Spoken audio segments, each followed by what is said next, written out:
आज हम एक ऐसे एक्टर के जिंदगी के बारे में जानेंगे जिनका स्टारडम आज के बड़े सुपरस्टार से भी बड़ा था। हम बात कर रहे हैं इंडिया के पहले सुपरस्टार राजेश खन्ना की। राजेश खन्ना ने 60s से 80s तक फिल्म इंडस्ट्री में राज किया। राजेश खन्ना का जन्म 29 दिसंबर 1942 को अमृतसर, पंजाब में हुआ था। उनका असली नाम जतिन खन्ना था। उनके चाचा चुन्नी लाल खन्ना ने उनका पालन पोषण किया था और उन्होंने ही उन्हें फिल्मों में आने के लिए प्रोत्साहित किया। राजेश खन्ना की प्रारंभिक शिक्षा saint Sebastian high school, Mumbai में हुई, जहां उनकी मुलाकात रवि कपूर, जो बाद में अभिनेता जितेंद्र बने, से हुई। राजेश खन्ना ने 1965 में यूनाइटेड प्रोड्यूसर्स टैलेंट हंट प्रतियोगिता में हिस्सा लिया और उसे जीत लिया। इसके बाद उन्हें 1966 में चेतन आनंद की फिल्म आखिरी खत में काम करने का मौका मिला। हालांकि उनकी पहली हिट फिल्म राज 1967 थी, लेकिन उन्हें असली पहचान 1969 में आई फिल्म आराधना से मिली। इस फिल्म ने उन्हें रातों रात सुपरस्टार बना दिया। राजेश खन्ना को बॉलीवुड का पहला सुपरस्टार माना जाता है। 1969 से 1971 तक उन्होंने लगातार 15 हिट फिल्में दी, जिनमें आराधना, सफर, सच्चा झूठा, कटी पतंग, आनंद और हाथी मेरे साथी शामिल हैं। यह वह दौर था जब राजेश खन्ना का जादू पूरी तरह से लोगों पर छा गया था। उनकी डायलॉग डिलीवरी और एक्सप्रेशंस के साथ उनकी रोमांटिक छवि ने उन्हें युवाओं के बीच बेहद लोकप्रिय बना दिया। राजेश खन्ना का निजी जीवन भी चर्चा में रहा।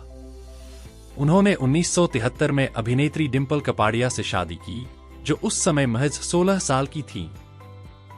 शादी के कुछ समय बाद ही उनकी 2 बेटियां हुईं, ट्विंकल खन्ना और रिंकी खन्ना। लेकिन शादी के कुछ वर्षों बाद उनके और डिंपल के बीच मतभेद होने लगे और वे अलग रहने लगे। हालांकि उन्होंने कभी आधिकारिक रूप से तलाक नहीं लिया।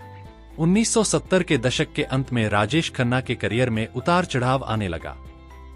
उनके बाद अमिताभ बच्चन का दौर शुरू हो गया, जिनकी एंग्री यंग मैन की छवि ने राजेश खन्ना की रोमांटिक हीरो की छवि को चुनौती दी। फिर भी राजेश खन्ना ने कई यादगार फिल्में दी, जैसे अमर प्रेम, बावर्ची, आवाज और आखिरी खत। राजेश खन्ना ने 1991 में कांग्रेस पार्टी की ओर से नई दिल्ली संसदीय सीट से चुनाव लड़ा और विजयी हुए। उन्होंने राजनीति में सक्रिय रूप से काम किया और समाज सेवा के कार्यों में भी लगे रहे। हालांकि बाद में उन्होंने राजनीति से दूरी बना ली और फिल्मों की ओर वापसी की। राजेश खन्ना के आखिरी समय में उनकी सेहत बहुत खराब रहने लगी थी। उन्हें कैंसर हो गया था और लंबी बीमारी के बाद 18 जुलाई 2012 को मुंबई में उनका निधन हो गया। उनके अंतिम समय में उनकी पत्नी डिंपल कपाड़िया और उनकी बेटियां उनके साथ थीं।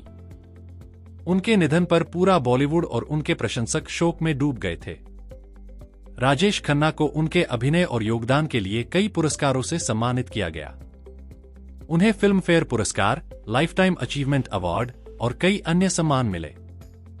उनके योगदान को हिंदी सिनेमा में सदैव याद किया जाएगा।